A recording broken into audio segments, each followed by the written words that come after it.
សម្រាប់អ្នកដែលគាត់ស្រឡាញ់និងចូលចិត្តនៅក្នុងការតុបតែងលម្អ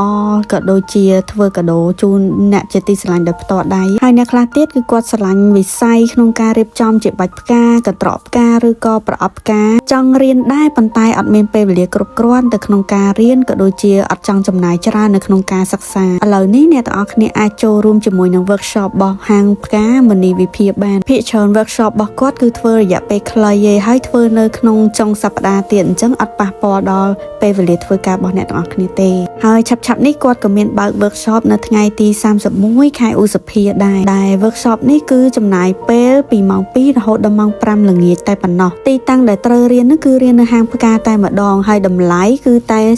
$39ក្នុងម្នាក់ទេ